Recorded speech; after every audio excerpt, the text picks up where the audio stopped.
Before we cut up our firearm, we want to make sure first that we have on all our personal protective equipment, which is a leather apron, safety glasses, ear protection, and a face shield. I've got this shotgun here, and you'll notice that I have my saw set at an angle. All of our cuts need to be made at an angle, and I'm going to make the first cut on this firearm at the rear wall of my receiver, and I'm going to work up to the forward wall, making 4 cuts. Here's the first one. You'll also notice when I turn the saw on, I want to let the motor wind all the way up to its full RPMs, and I'm going to slowly bring it down onto make the cut. Here we go.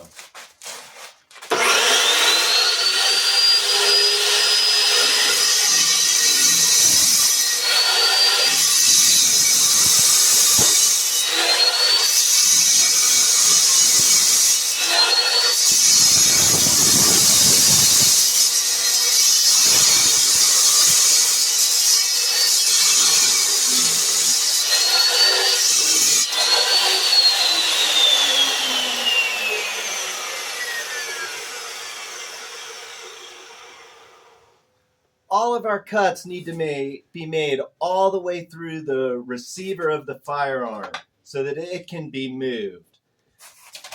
You'll also notice that I held the saw blade down until it finished all of its revolutions. I want to make sure the blade is fully stopped before I bring it back up. That way, if there's any loose parts or springs in here, they won't get caught up in the blade and machine. So now I'm gonna loosen up my clamps on this firearm, and I'm going to move these clamps over here for this next cut, where I'm going to be cutting through this part of the firearm right here. So I'm going to do 2 on this one.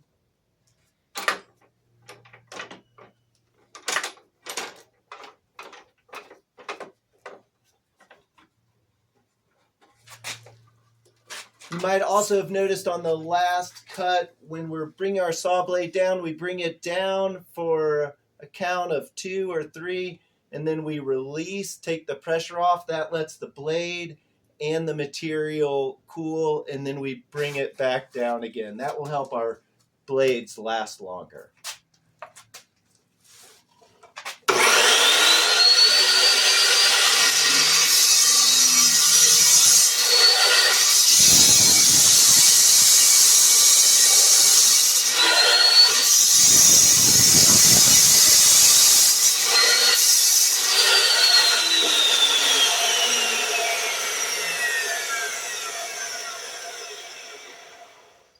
I noticed here I was almost going to cut into my clamping arm, so I want to remove that and make sure that I have a clear pass through while I'm cutting.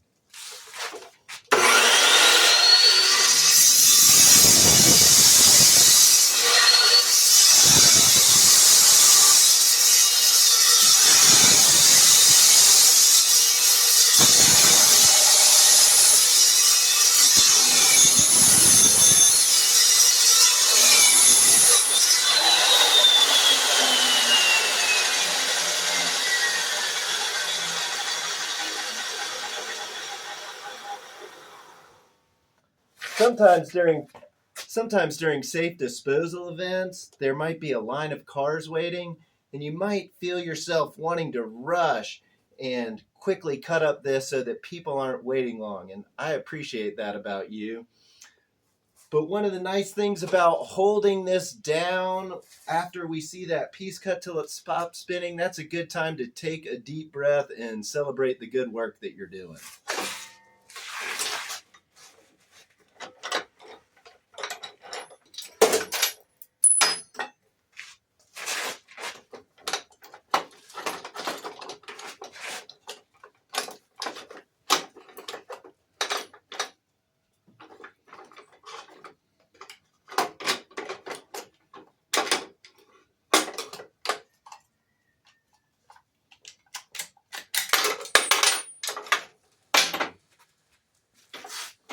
That's the bolt. You can see I avoid cutting that as it, again, is not part of the receiver. And now I'm going to make another cut through here, through the ejection port, and then one through the forward wall of the receiver, and we'll be done with destroying this firearm.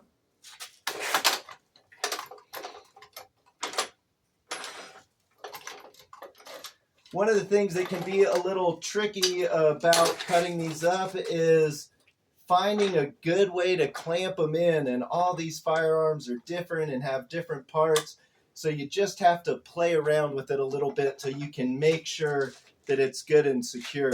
You might also notice that as I've been doing this, I hold the firearm outside of the cutting area but on here, and so if for some reason my clamp comes loose, I can feel it moving and shaking, and I'll stop and I'll re-secure it before I continue cutting. Here we go.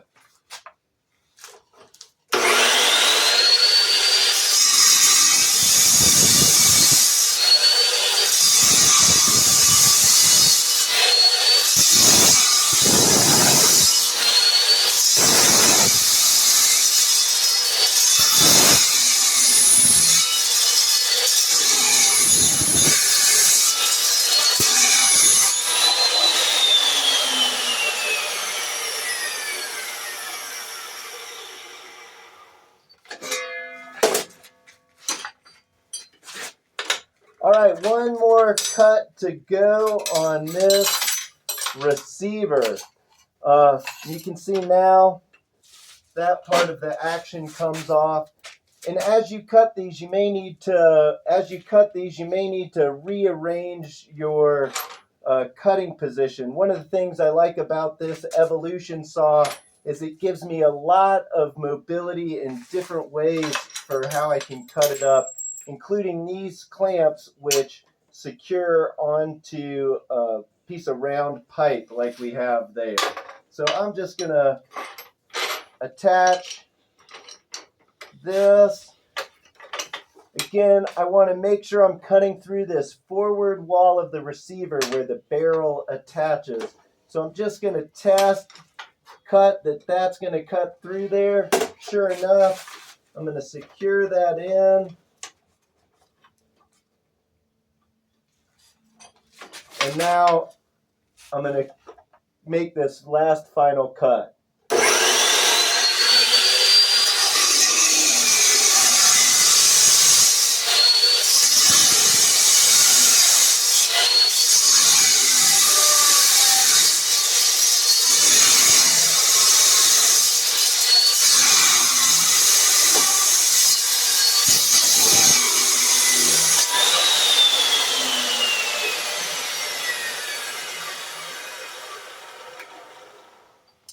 Watch this, a spring is going to pop out here.